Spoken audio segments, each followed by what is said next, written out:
Oke, selamat malam semuanya. Selamat datang kembali di channel saya bersama dengan saya, Evangelis Filito di channel di Kayu Sune. Terus dukung channel ini dengan cara like, share, dan subscribe. Karena channel ini secara konsisten memberitakan kebenaran firman Tuhan kepada Anda. Oke, hari ini saya mau bahas tentang satu video yang mana sudah kemarin beredar khotbah dari pendeta Gilbert Mengindong, dan dalam khotbah tersebut Gilbert Mengindong mengecam tindakan beberapa pendeta atau hamba Tuhan yang kelihatannya menurut dia tidak percaya mujizat. Nah, coba kita perhatikan video ini. Yohanes dihadapkan kepada sidang itu dan mulai diperiksa dengan pertanyaan ini, dengan kuasa manakah atau dalam nama siapakah kamu bertindak demikian itu? Sampai hari ini roh yang sama masih mengganggu di dalam gereja. Sudahlah, pokoknya ibadah aja, nggak usah mujizat. Ini bikin persoalan. Lebih kasih dalam Tuhan, roh Farisi yang sama yang membawa Petrus dan Yohanes ke sidang, roh Farisi yang sama yang sedang menyerang gereja-gereja, sedang menyerang hamba-hamba Tuhan sampai hari ini. Roh Farisi sedang mau mematahkan semangat orang sehingga kita nggak bersemangat lagi untuk. Jadi itu adalah video dari pendeta Gilbert Mengindong yang sekali lagi saya katakan bahwa video itu ya pendeta Gilbert mengecam katanya ada beberapa orang pendeta yang tidak lagi bergairah dengan mujizat Tuhan, dan itu dia umpamakan sama seperti ketika mahkamah agama menyidang dua rasul, yaitu Rasul Petrus dan Rasul Yohanes, dan bertanya dengan roh manakah engkau melakukan itu. Menurut Gilbert Mengindong, ya, pendeta-pendeta yang melakukan itu adalah pendeta-pendeta yang sama seperti orang Farisi itu, yaitu memiliki roh yang sama, atau dia pakai istilah roh Farisi. Nah, ini agak itu juga ya, mereka memiliki roh yang sama, yaitu roh Farisi. Dan kelihatannya khotbah itu merupakan reaksi pendeta Gilbert dari beberapa video pendeta-pendeta yang mengecam beberapa pendeta lain yang mengklaim melakukan mujizat, dan termasuk di masa COVID ini.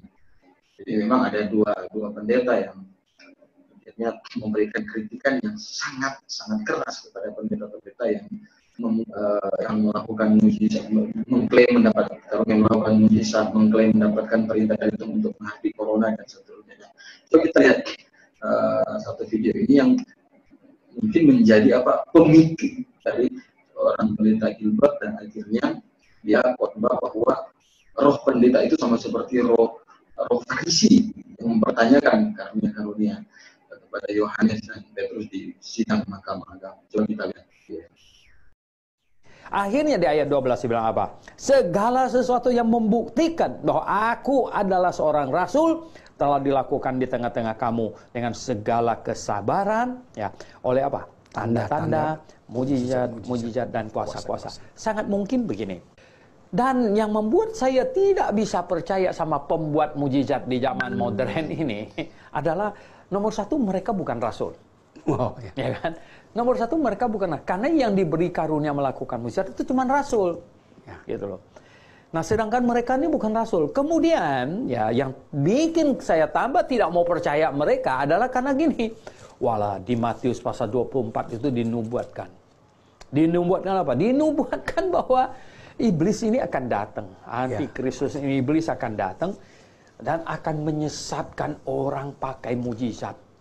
Waduh, ada warning juga ya. Oh, ada warning gitu. Ini warning kalau nggak diperhatikan, celaka. Termasuk yang 2 hari yang lalu saya dengar pendeta yang besar di Indonesia yang berani mengatakan dia akan menghentikan coronavirus seperti Yesus menghentikan angin, tofan dan ombak yang besar itu. Ini semua penghujatan, semua peniruan, pengkopian dari anak Allah yang tidak boleh dan tidak ada kopinya. Orang Indonesia yang begitu polos, begitu bodoh. Oke, jadi itu dua video, dua hamba Tuhan yang sama-sama mengkritik dengan sangat keras dan tegas bahwa pembuat mujizat palsu sekarang, pembuat mujizat sekarang adalah pembuat mujizat palsu, dan intinya bahwa apa yang mereka lakukan sekarang bukanlah yang sesuai dengan kehendak Tuhan, dan itu akhirnya memancing reaksi dari pendeta Gilbert. Tetapi saya setuju dengan apa yang dikatakan oleh baik Pak Suhento maupun Pak Stephen Tong bahwa pembuat mujizat sekarang adalah adalah orang-orang yang sebenarnya melakukan mujizat palsu. Karena apa? Ya sudah dijelaskan tadi bahwa sebenarnya karunia melakukan mujizat itulah karunia kerasulan. Ya, karunia melakukan mujizat itulah karunia kerasulan. Baca dalam 2 Korintus pasal yang ke-12, ayat yang ke-12 juga sudah dikutip oleh Dr. Suhento Liau bahwa Paulus membuktikan dia sebagai rasul pada jemaat Korintus dengan berkata bahwa segala sesuatu yang kulakukan di tengah-tengah kamu, ya kan, dia melakukan mujizat-mujizat antara adalah membuktikan bahwa dia adalah seorang rasul. Jadi, sekarang tidak mungkin ada rasul lagi, karena rasul, jabatan rasul dan nabi itu sudah selesai. Jabatan Rasul dan Nabi sudah selesai ketika Alkitab selesai ditulis. Karena dua jabatan ini adalah jabatan otoritatif yang yang ada pada saat proses pewahyuan ada. Sekarang tidak ada lagi jabatan itu, sehingga karunia yang menyertai jabatan itu, ya, seperti melakukan mujizat dan tanda-tanda, itu sudah selesai. Tetapi dalam hal ini, pendeta Gilbert Mendong yang pertama adalah sebenarnya dia tidak paham apa yang dimaksud oleh kedua hamba Tuhan ini, pendeta Gembala Suhento Liau dan Pak Stephen Tong. Yang mereka tidak percaya itu bukan mujizatnya, tetapi orang-orang yang mengklaim mendapatkan karunia melakukan mujizat, karena mereka tahu bahwa karunia melakukan mujizat itu hanyalah Rasul Nabi dan termasuk Tuhan Yesus sebagai Mesias. Tidak ada lagi karunia itu sekarang. Tapi jadi mereka tolak adalah orang-orang yang mengklaim dirinya sebagai orang-orang yang mendapat karunia melakukan mujizat, atau dengan kata lain mendapat karunia kerasulan. Tentu mereka tidak pernah berbicara bahwa tidak ada lagi mujizat sekarang. Bukan mujizatnya yang mereka tidak percaya, pasti mereka mengalami mujizat setiap hari. Dan bahkan kalau dengar cerita dari Gembala Suhento, banyak sekali mujizat dalam kehidupannya. Tetapi yang mereka tidak percaya, sekali lagi, karunia melakukan mujizat. Ini yang mesti kita bedakan. Karunia melakukan mujizat dengan mujizat itu dua hal yang berbeda. Kalau karunia itu bicara kepada oknum, bicara kepada oknum yang dipercayai. Dalam hal di masa Alkitab sedang ditulis, Rasul dan Nabi adalah oknum yang dipercayakan Tuhan untuk mendapatkan karunia untuk melakukan mujizat. Sedangkan mujizat juga adalah apa? Yaitu adalah hasilnya. Nah sekarang kalau orang mau berdoa kepada Tuhan, bisa langsung berdoa untuk kesembuhan, berdoa untuk segala sesuatu yang ada dalam kehidupan. Tetapi tidak boleh ada orang yang mengklaim bahwa dia mendapatkan karunia melakukan mujizat, karena ingat bahwa itu adalah karunia kerasulan dalam 1 Korintus pasal yang ke-12 ayat yang ke-12. Dan tentu sekarang kalau kita lihat, ini karunia melakukan mujizat inilah karunia yang ya sudah bukan lagi dari Tuhan, sudah bukan lagi dari Tuhan. Coba kita lihat ada beberapa contoh karunia yang melakukan mujizat, ya, pendeta-pendeta yang mengklaim dia mendapatkan karunia melakukan mujizat. Coba kita lihat. Nah, ini adalah salah satu contoh. Saya nggak masuk akal, ini aneh. Jadi dia pakai media palu untuk melakukan mujizat. Ini terjadi mungkin di luar negeri ini. Kemudian ada video selanjutnya, kita lihat setelah ini.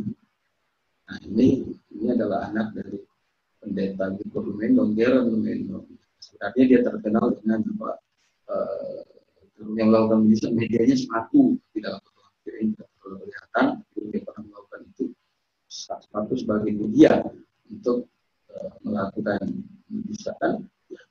Itu orang-orang seperti itu tidak bisa mengklaim bahwa mereka dapat karunia. Sekali lagi, karena itu adalah karunia khusus. Sekali lagi, karunia khusus dari Tuhan. Coba kita perhatikan slide ini. Jadi Kita berkata alasan pemberian karunia mengadakan mujizat yang pertama untuk Yesus adalah untuk membuktikan bahwa dia adalah Mesias. Karena di dalam perjanjian lama, kalau kita baca dalam kitab Yesaya 35, Yesaya 53, itu adalah pembuatan tentang Yesus. Pembuatan tentang Yesus Kristus. Kalau juru selamat yang akan datang dan digenapi oleh Yesus Kristus itu sendiri. Dan salah satunya adalah melakukan mujizat. Yang lumpuh berjalan, yang lumpuh mengatakan. Sedangkan untuk rasul dan nabi, Anda lihat posor saya ini, mereka sebagai fondasi jemaat, kalau kita lihat di dalam Efesus 19:20, mereka mendapatkan karunia di masa, saya lihat di masa yang sama, yaitu sebelum Alkitab selesai ditulis, dan mereka sebagai fondasi jemaat. Jadi supaya orang percaya kepada otoritas mereka, mereka diberikan karunia. Mereka diberikan karunia.